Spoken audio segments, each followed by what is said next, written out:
Hello everyone, my name is Gideon Michael and I teach Sunday school here at the parish of Saints Raphael, Nicholas and Irene at Liverpool. Today I would like to share with you a story. It's not just any story, it's a story that was told by Jesus himself. Does anyone know what we call the stories that were told by Jesus? Yes, that's right. We call them parables. Parables are stories from Jesus with deep meanings. They are stories which have a moral, a lesson for us all to learn. Even though these parables were told over 2,000 years ago, they are still very important for us today. Today I'm going to share with you one of my favorite parables from Jesus, the parable of the Good Samaritan. One day, a lawyer approached Jesus and asked him a very important question. He asked, "What must I do to inherit eternal life?" Jesus told the lawyer that if he loved God with all his heart and loved his neighbor as himself, he would inherit eternal life. The lawyer then asked Jesus, "Who is my neighbor?" To teach the lawyer and all of us how to be a good neighbor, Jesus told the following parable. One day, a man was traveling from Jerusalem to Jericho, which are two big cities in Israel. While the man was traveling, a group of thieves sprung from the side of the road and attacked him. The thieves beat him up. They stole all his clothes. They took all his belongings, all his money, and all his food. The thieves left the man half dead. He was left wounded and lying in the middle of the street, unable to help himself. The man needed help fast, but there was no one around to help. Then, by chance, a certain priest walked down the road. The priest stopped. He looked around and saw the poor man injured on the ground. What do you think the priest did? Did the priest stop to help him? No! He simply looked down, saw the man lying half dead on the floor, and continued on his way. He had no compassion for his neighbor. It was like the injured man was not even there. Then, another person walked by. This time it was a Levite. The Levites worked in the Jewish temples and were very important people at the time. When the Levite arrived, he too looked down and saw the poor, beaten up man. Like the priest before him, the Levite also didn't help the man and continued along his way. Imagine how the injured man was feeling now. Two people, and not just any two people, but leaders in the church, have walked past him like he wasn't even there.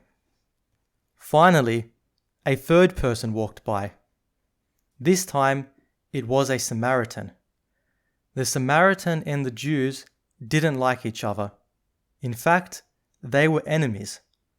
The Jews and the Samaritans were not known for being kind to each other. However, unlike the first two people, the Samaritan had compassion on the injured man. The Samaritan went up to the injured man and helped him. He bandaged his wounds. He gave him water. He gave him food. He gave him clothes to wear. Not only that, the Samaritan let the man ride on his own donkey and took him to an inn, which is like a hotel. And if that wasn't enough, the Samaritan went even further.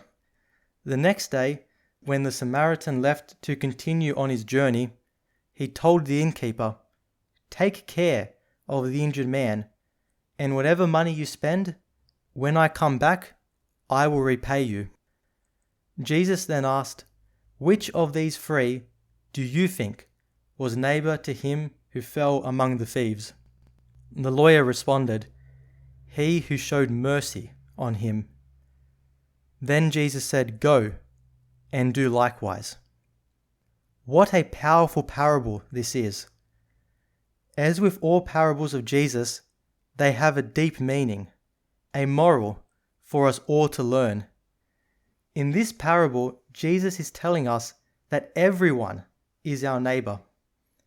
Jesus is challenging us all to be good neighbors, to help and be kind to everyone we meet. If we love God with all our heart and all our soul, every human being becomes our neighbor, and we are to be good neighbors to all.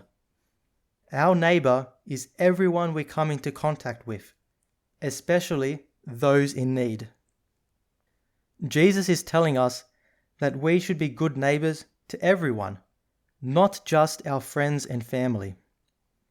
Jesus is telling us to be good neighbors to everyone, even the people who we don't get along with, or even treat us badly.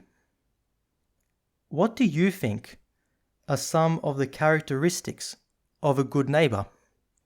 What are some of the qualities that would make someone a good neighbor?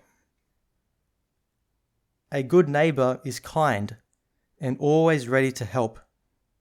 A good neighbor helps everyone, not just their friends.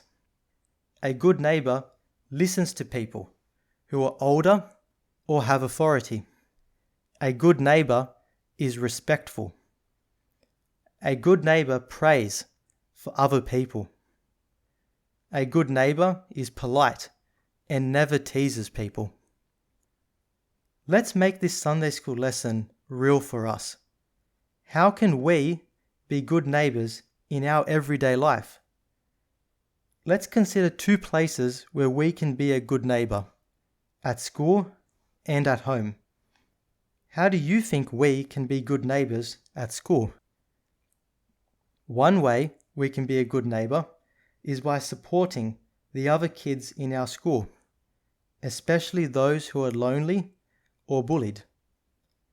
Maybe there is a kid who is lonely and doesn't have any friends. A good neighbor doesn't forget about that person. A good neighbor will be caring and will talk and play with that person. We can also be a good neighbor by being helpful and supportive to all our classmates and teachers around us. We can also be a good neighbor at school by listening to our teachers. How about at home? How can we be good neighbors in our homes with our families? We can be good neighbors by helping and being kind to our siblings.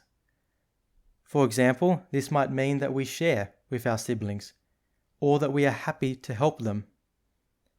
We can be especially good neighbors at home by helping and listening to our parents. For example, we can do our chores around the house happily. Jesus wants everyone to be a good neighbor. Jesus promises us that if we are good neighbors, we will inherit eternal life. Imagine how great and beautiful the world would be if everyone were good neighbors to each other, if everyone was kind and respectful to each other. Thank you all for watching this lesson, and may you all have a great and blessed week ahead.